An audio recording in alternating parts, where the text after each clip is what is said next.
हाँ बाकी अभी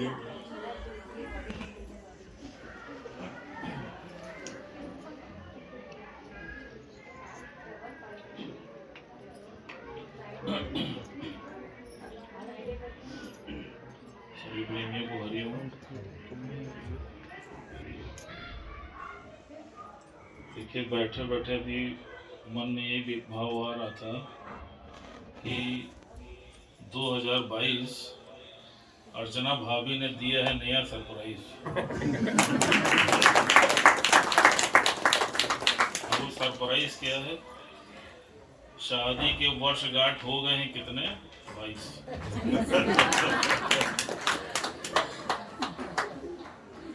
2022 में उन्होंने 22 कंप्लीट किया। कितना अच्छा मैच है। और इसमें अगर आप ध्यान से देखें तो 22 में 22 मतलब 4-2 है।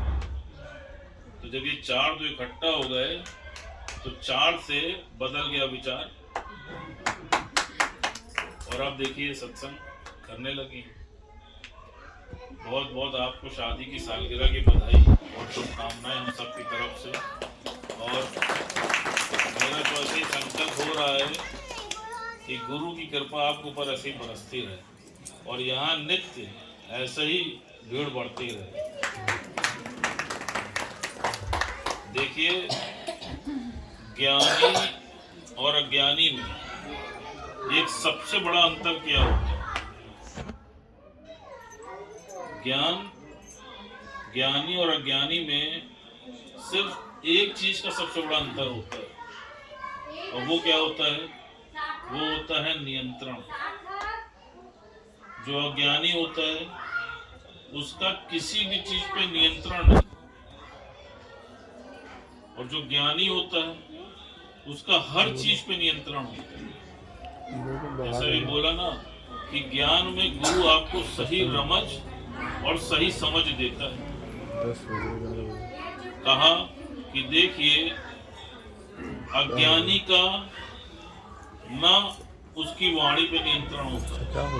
आप थोड़ा सा उसके मन के खिलाफ कोई कार्य कर दीजिए, देखिए कैसे आग बबूला उठता है, कैसे वो आप शब्द बोलने लगता है, कैसे उसकी बॉडी का टेम्परेचर हाई हो जाता है मिनट मिनट में, पल में।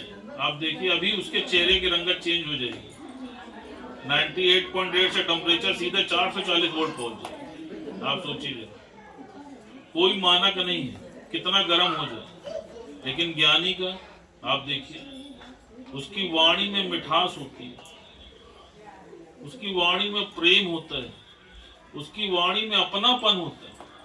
आप देखिए किसी भी ज्ञानवान व्यक्ति से बात करिए तो आपको समय ही नहीं पता चलेगा कितना समय बीत गया। लगता है थोड़ी सी और बात कर लें, थोड़ा सा समय और खर्च कर लें, थोड़ी और संग कर लें। क्यों? क्योंकि उसके हर चीज में उसका नियंत्रण है और अज्ञानी के किसी भी चीज में उसका नियंत्रण ही नहीं, वो नियंत्रण खो के बैठा।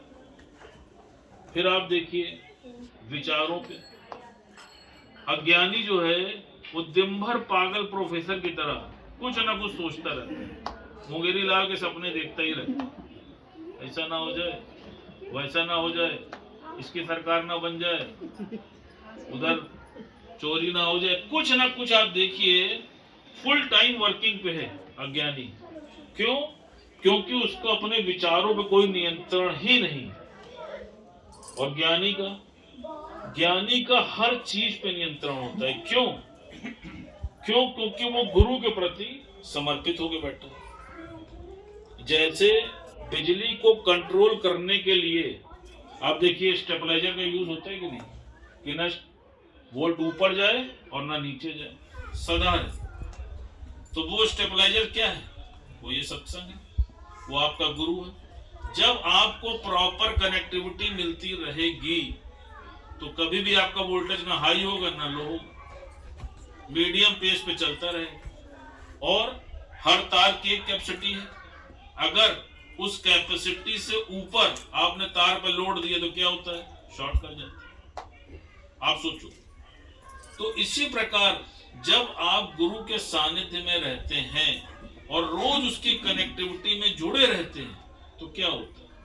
आपकी वाणी का संयम बना रहता है, आपके विचारों का संयम बना रहता है। क्यों? क्योंकि आप गुरु को सब कुछ सुपुर्द करके बैठे। जैसे भी बोला ना, अंधी श्रद्धा, अटूट विश्वास और अथाह प्रेम।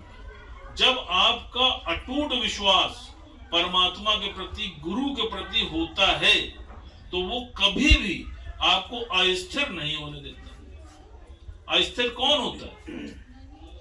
जिसको विश्वास नहीं होता। आप देखो ना, जैसे किस गाड़ी का एक्सीडेंट होता है? जिसमें ब्रेक नहीं होता। अब आप बोलो कि बिना ब्रेक की गाड़ी में अगर आपको बैठाया जाए तो आप बैठोगे क्या? तुरंत कूद कूद के भागोगे, नहीं भैया हम नहीं बैठे। क्यों? क्योंकि उसका कोई नियंत्रण ही नहीं है। तो इसी प्रकार जब आप गुरु के सानिध्य में होते हैं तो आप देखो हर चीज पे आपका नियंत्रण स्वतः होने लगता है। फिर आप देखो इंद्रियों पे नियंत्रण। किसी की इंद्रिय ऐसी है कि वो रात भर टीवी देख रहा है, रात भर मोबाइल ही देख रहा है, काम कोई नहीं है लेकिन आनंद आ रहा है, उसकी आंखों को सुख मिल रहा है, उसका अपनी इंद्रियों पे कंट्रोल ही नहीं। लेकिन ज्ञानवान जो गुरु की शरण में है, देखो उसका हर चीज पे कंट्रोल है, उसका अपनी इंद्रिय पे कंट्रोल है। अब आप जैसे देखिए, अज्ञानता में किसी का भोजन पे कंट्रोल नहीं, किसी को कोई चीज अच्छी लगती है तो पता लगा डॉक्टर ने मना किया है, डायबिटिक पेशेंट है लेकिन मीठा अच्छा लगता है, अभी आज खा लो कल की कल, कोई कंट्रोल नहीं। लेकिन ज्ञानी उसका हर चीज पे कंट्रोल है। और वो कंट्रोल क्यों है? क्यों?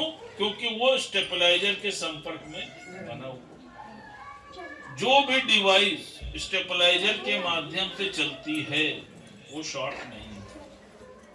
इसी प्रकार जो तुम्हारा गुरु है वो सबसे बड़ा पावर बैंक है। जब तुम उसके कंट्रोल में रहते हो तो वो पावर सप्लाई प्रॉपर होती है।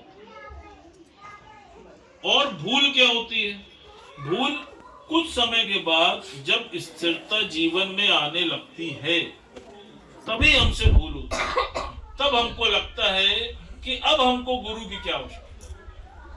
तो भगवान ने बोला कि फिर ज्ञानी का अहंकार हो जाता है।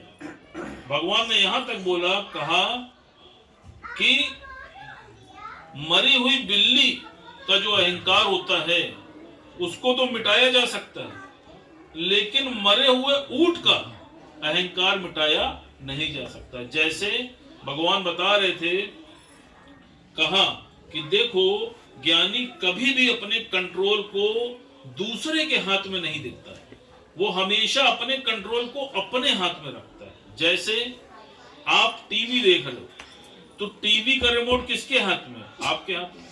आपके हाथ में है तो आप जो भी चैनल देखना चाहते हो देखते हो कि नहीं देखते। लेकिन अगर वो रिमोट दूसरे के हाथ में है तो जो चैनल वो चलाना चाहता है वो चलाता है। तो भगवान ने बोला कि ज्ञानी का जो कंट्रोल है वो अपने हाथ में है, किसी दूसरे के हाथ में नहीं है। भगवान बहुत अच्छा उस पे दृष्टांत बता रहे थे। कहा देखो एक व्यक्ति होता है और वो एक बार बहुत परेशान हो करके आत्महत्या करने जाता रहता है। तो जब वो आत्महत्या के उद्देश्य से नदी किनारे पहुंचता है तो वहां पर उसको एक संत मिलते हैं। तो संत जी उससे पूछते हैं कि भाई क्या बात है, क्यों तुम आत्महत्या करने जा रहे हो? इतना सुंदर जीवन परमात्मा ने तुमको दिया है, तुम क्यों इसको व्यर्थ गंवाने जा रहे हो? तो वो क्या बोलता है? कहता महाराज मेरे पास धन की बड़ी तंगी है और जिसके कारण से कोई भी मुझको मान सम्मान नहीं देता है, ना ही कोई मुझसे प्रेम से वार्ता करता है। कहा अच्छा, कहा चलो सिर्फ धन की प्रॉब्लम है? कहा हाँ। कहा चलो ऐसा करो, तुम एक काम करना, इस राज्य के राजा के पास जाना और उससे जाके बोलना कि महाराज एक हफ्ते के बाद यहाँ बाढ़ आने वाली है और आप बाढ़ के लिए तैयारी कर लीजिए। तो कहता है ठीक है महाराज। वो राजा के दरबार में जाता है, राजा उससे मिलता है। तो वो राजा से बोलता है कि महाराज, मेरे सपने में भगवान आए थे और उन्होंने मुझको बताया कि यहाँ पर बाढ़ आने वाली, आप इसकी तैयारी कर लो। तो महाराज ने कहा कि हम तुम्हारे ऊपर विश्वास कैसे कर लें? तो कहा प्रभु, विश्वास तो करना ही पड़ेगा। और मन में यह भाव आया था, चूंकि आप राजा हैं तो मैंने आपको बता दिया, अब आपकी इच्छा। अब राजा के मन में आया कि इसने कुछ कहा है तो चलो तैयारी तो कर ही लो, मान लो कहीं आ गई तब। तो राजा ने बाढ़ से बचने की तैयारी कर ली और ऐसा ही हुआ। एक हफ्ते के बाद वहां पर सचमुच बाढ़ आई, लेकिन चूंकि राजा पहले से प्रिपेयर था तो बाढ़ का बहुत अधिक नुकसान नहीं हो पाया, सब लोग बच गए।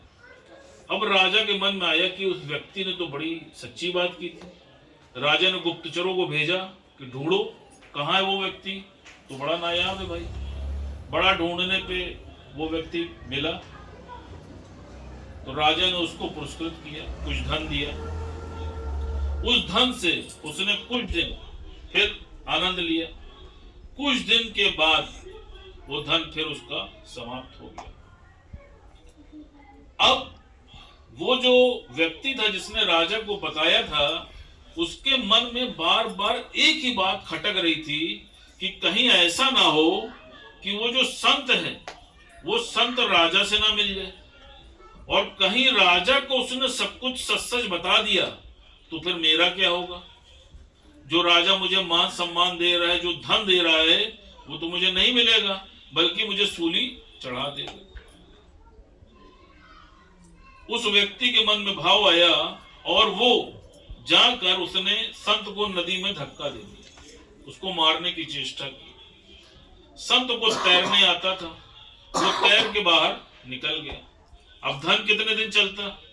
कुछ दिन के बाद उसका धन फिर समाप्त हो गया। अब फिर वो उसी प्रक्रिया में चल पड़ा, फिर वो आत्महत्या के लिए पहुंचा। तो संत उसको फिर मिला, तो अब क्या हुआ? कहा महाराज, राजा ने धन दिया था, सब समाप्त हो गया। कहा अच्छा कोई बात नहीं, अब की बार जाके राजा से बोलना कि यहाँ पर तूफान आने वाला और एक हफ्ते के अंदर तूफान से बचने की व्यवस्था कर ले। अब चूंकि पिछली बार जो उसने बोला था वो बात सच हो गई थी, तो राजा को उसके ऊपर भरोसा भी ज्यादा हो गया था। राजा ने फिर उसी तरह सारी व्यवस्था कराई, तूफान आया और क्षति नहीं पहुंची। अब राजा का विश्वास उस व्यक्ति के ऊपर बहुत अधिक हो गया और राजा उस व्यक्ति को फिर ढूंढने के लिए भेजता है कि उसको पकड़ के लाओ। अब की बार उसको बहुत मान सम्मान दिया, बहुत धन दिया। अब फिर यही बात, चूंकि उसका स्वभाव संस्कार ऐसा था, फिर वो वही निगेटिव बात सोचता रहता था कि अगर राजा से संत मिल गया तो मेरी गर्दन कलम होना तय। अब की उसने क्या किया कि संत की कुटिया में जाकर आग लगा दी। संत बुद्धिमान था, वो पीछे के रास्ते से कूद के भाग गया और बच गया। कुछ दिन के बाद जब फिर उसकी यही स्थिति आई और जब फिर वो आत्महत्या के लिए पहुंचा तो संत ने बोला अब क्या हुआ?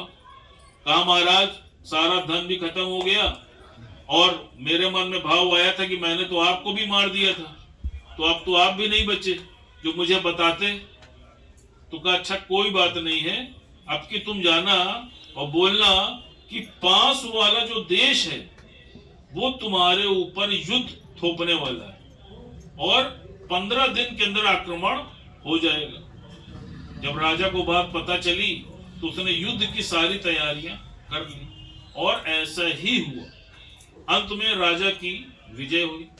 तो जब विजय हुई तो राजा उस व्यक्ति के पैरों में गिर गया और उसको उसने भगवान मान लिया कि जो ये भविष्यवाणी करता है वो सच हो जाती है, और उसको अपने राज्य का पुरोहित बना दिया और उसको बहुत गजरा माला धन दान से फली फूल कर दिया। अब वो जो व्यक्ति था उसका अंतर मन, उसकी अंतर आत्मा उसको इतना कचोट रही थी कि बताओ, उस संत ने जिसने मुझको कहां से कहां पहुंचा दिया और मैंने उसके साथ क्या किया। मैंने उसको मारने की चेष्टा की और एक बार नहीं बारंबार चेष्टा की। अंत में वो व्यक्ति उस संत के चरणों में जा गया और संत ने क्या किया, उसको उठा के अपने हृदय से लगा दिया। तो भगवान ने इसका सिद्धांत बहुत अच्छा बताया। कहा कि देखो, तुम ये सोचो कि संत न छोड़े संत ही, चाहे कोटिक मिले असंत। भगवान ने बोला, कहा कि ये जो गीता का ज्ञान है, ये जो ब्रह्म ज्ञान है, ये राजा महाराजाओं को मिलता था। तुम बहुत अधिक भाग्यशाली हो कि परमात्मा ने तुमको इसके योग्य समझा, और जो तुमको वो तैयारी करा रहा है, तो वो किस दिन की तैयारी करा? वो इसी दिन की तो तैयारी करा रहा है कि तुमसे कोई उल्टा चले तो भी तुम उसको मैनेज करो। भगवान तुमको क्यों पढ़ाई करा रहा है? तुम्हारी परीक्षा आने पे फेल होने के लिए करा रहा है क्या? तो भगवान ने बोला, कहा कि ज्ञानी हर हाल में स्थिर रहता है, उसकी स्थिति बिगड़ती नहीं है। क्यों? क्योंकि वो परमात्मा को सब कुछ सौंप के बैठा है। जैसे हम लोग भजन में गाते हैं ना, अब सौंप दिया इस जीवन का सब भार तुम्हारे हाथों में है, जीत तुम्हारे हाथों में है, हार तुम्हारे हाथों में। लेकिन हकीकत में अगर आप देखिए तो क्या सचमुच आपने भगवान को सौंपा है? तो आप पाएंगे कि आपने नहीं सौंपा है। आपने अभी भी 10 या 15% ही सौंपा है, और जिसने जितना सौंपा है वो देखो उसको उतना ही आनंद की अनुभूति हो रही है। अगर आपने पूर्णतः सौंप दिया तो बताओ, एक लेश मात्र भी टेंशन तुमको हो सकता है क्या? फिर तुमको टेंशन किस बात का? जब तुमने तन मन धन सब सौंप दिया तो तुमको किस बात की चिंता सता रही है? आप बताओ। चिंता सता ही तब रही है कि जब तुमने सौंपा ही नहीं। फिर भगवान बहुत अच्छा बता रहे थे। कहा कि देखो, एक ब्रह्म ज्ञानी के बारे में बता रहे थे। कहा कि एक ब्रह्म ज्ञानी का एक घोड़ा चोरी हो गया। तो वहां गांव के कुछ लोग शोक प्रकट करने के लिए ब्रह्म ज्ञानी के घर पहुंचे, और पहुंचने के बाद लोगों ने बोला कि अरे, आपका घोड़ा चोरी हो गया तो कम से कम 1 लाख का तो आपका नुकसान हो गया। तो ब्रह्म ज्ञानी बोला कि मुझे धन का तो पता नहीं, 1 लाख का था कि 2 लाख का, लेकिन हाँ ये सत्य है कि मेरा घोड़ा चोरी हो गया। अच्छा। कुछ दिन के बाद उस संत को 15 घोड़े मिल गए।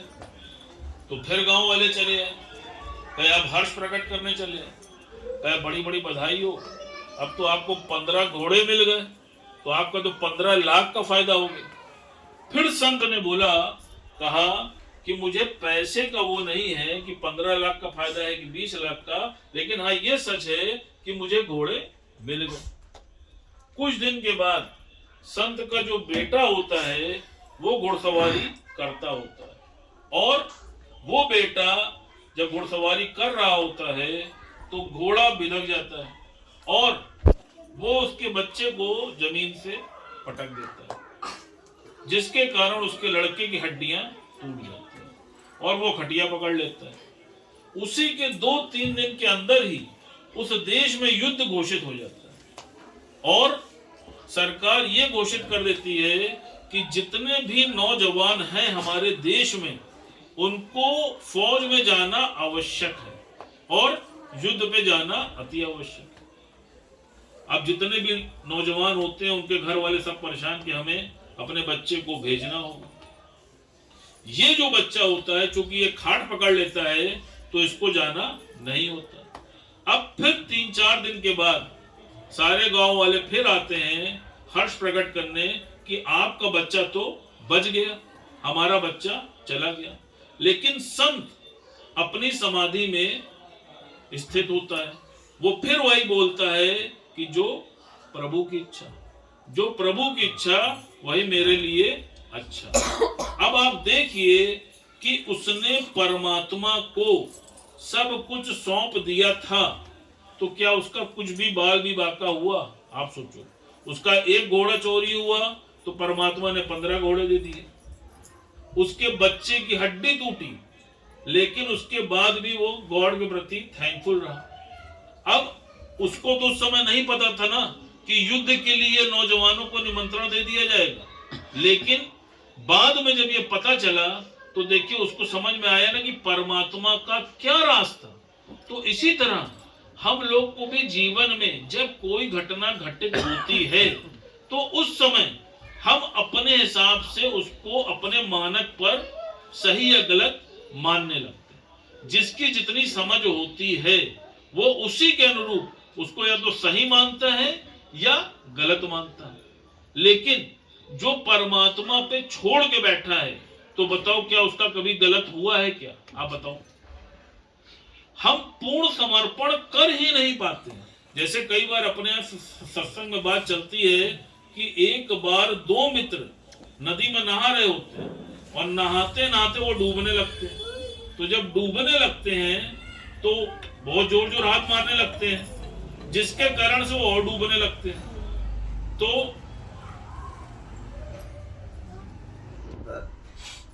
जब वो डूबने लगते हैं तो एक मित्र को डूबते डूबते एक लकड़ी की लठ मिल जाती है, वो उस लठ को पकड़ लेता है।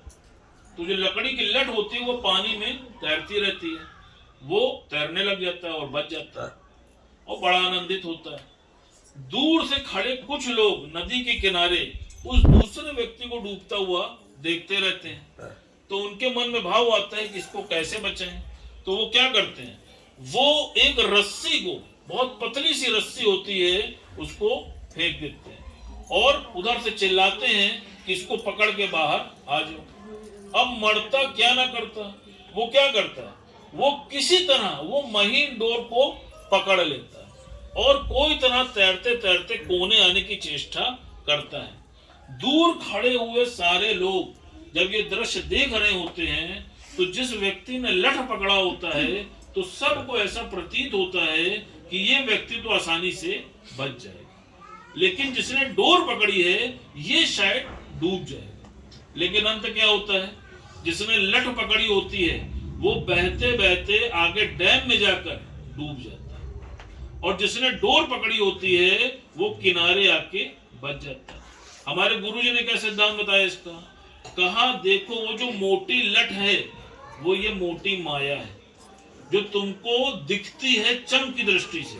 तुमको लग रहा है ना बड़ी संपन्नता है, बड़ा मकान है, बड़ी गाड़ी है, बहुत लोग मेरे पीछे हैं, तो वो मोटी लठ है जो तुमको ये प्रतीत कर रही है कि तुम बहुत सुरक्षित हो, तुम्हारा कोई बाल भी बाका नहीं कर सकता। लेकिन वो कब तुमको भव सागर में ले डूबे ये तुमको पता नहीं होता। जैसे गुरुजी ने बोला है ना कि पल से पल में क्या हो जाए मानो तेरे शरीर का पता नहीं तकदीर का। तुम तो लट पे सवारी कर रहे हो, बड़ा खुश हो कि हम सेफ हैं, लेकिन कब वो तुम्हारा अंतिम पल आ जाए क्या तुम जानते हो। फिर भगवान ने दूसरा उदाहरण दिया, कहा वो जो महीन डोर है वो क्या है, वो महीन डोर ये सत्संग रूपी डोर है जो परमात्मा की डोर है और तुम इस महीन डोर को पकड़कर आहिस्ता आहिस्ता करते करते एक दिन ऐसा आता है कि तुम भव पार हो जाते हो। अब इच्छा तुम्हारी है, तुम्हें लठ पकड़ना है कि डोर पकड़नी है। बताओ क्या संकल्प ले रहे हो, लठ पकड़ना है कि डोर पकड़नी है?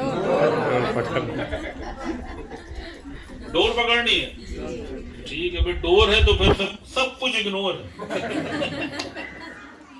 अब पूरी सृष्टि तेरी हो गया, टेंशन मत ले। शादी की साल